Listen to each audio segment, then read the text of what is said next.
Hey Tiffin, mate, it's just a quick video. Did some research on that article that actually mentioned you, I guess, a couple of days ago by this lady, Sarah Roach. Now, she's fine. She just seems to be your average leftist journalist. Studied journalism, mass communication, and criminal justice. You know, the typical kind of profile. She's covered the work of a research team, however, that's targeted you, and the research team specifically spoke to her. There's a lady that I'm about to mention in the research team. It's not hard to find any of this information. It's pretty easy.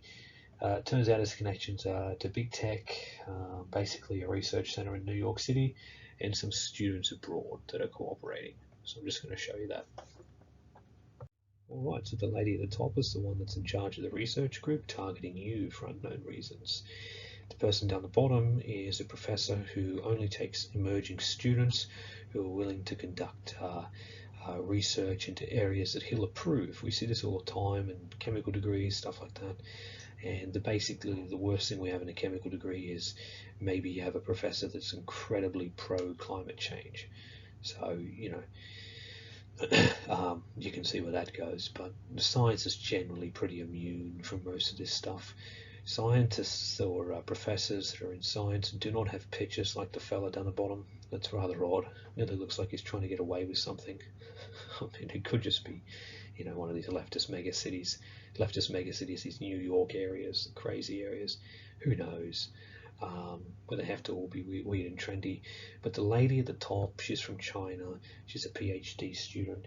She's got she's a computer science doctorate candidate, and her field is measuring and mitigating threats on social media, such as online harassment and general disinfo.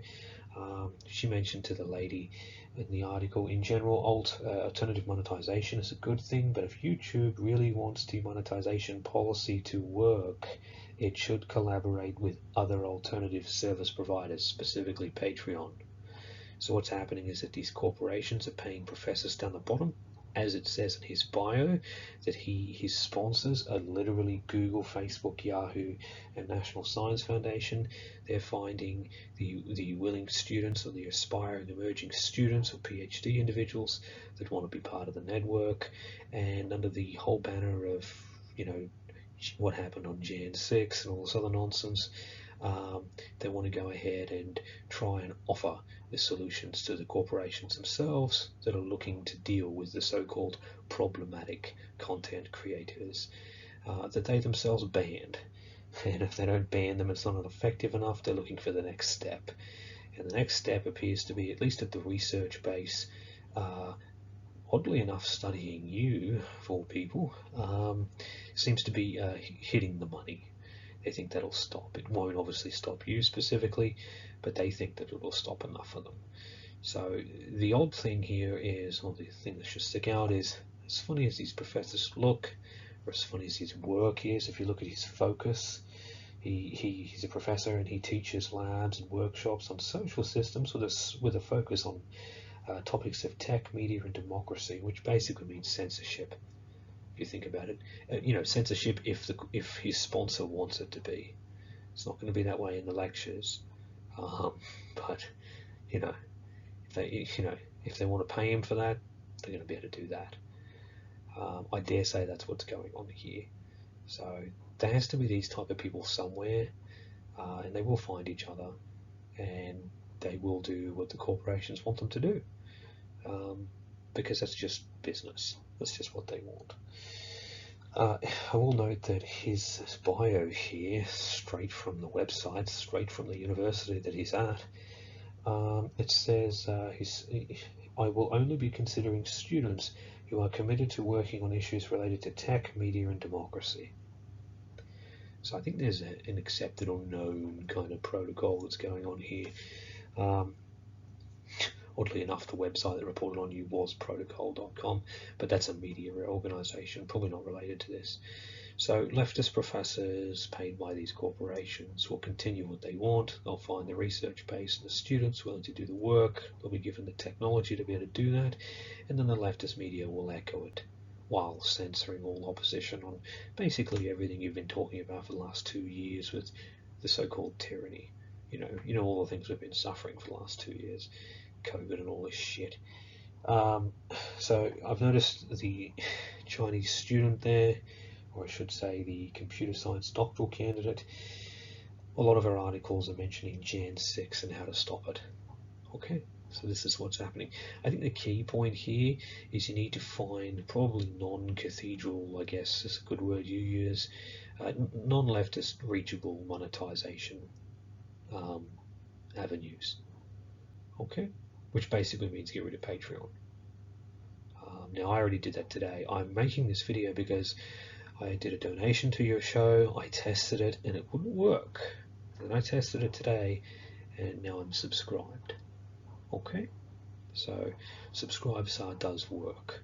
So anyone in TFM's audience, I would switch over.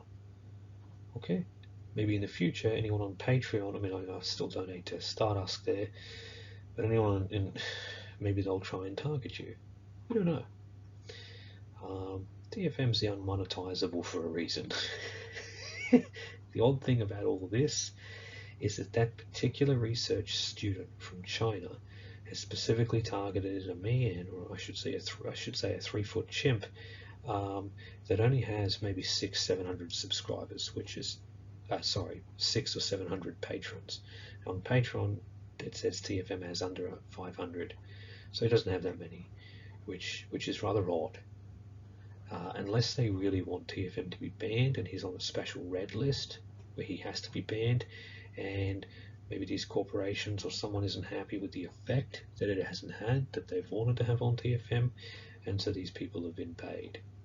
We don't know, but that's what it looks like. Alrighty, just so you know, I've met many professors. A lot of them have IQs of about 150. They're all 140 plus. They don't look like that guy down the bottom, so he looks rather odd. He looks more personal than professional, to be honest. So yeah, this is specifically why you were mentioned in one article. I think other areas or other news articles echoed this journalist Sam Roach's covering of this Chinese student's study of you, but you were just one member. Okay, but the goal that she has concluded here is that the corporations known as YouTube, the service providers, they should go ahead, the patrons and YouTube should collaborate together. Okay. Now it starts at TFM and Alex Jones, and then eventually it moves to Stardust and some of the other guys that aren't so high on the list. So everyone's going to have to move over, I think. All right. Part 2 is already finished. Part 3, working on that now. There may even be a part 4, but I'm uploading all of the part 2 and part 3 at the same time. Alrighty.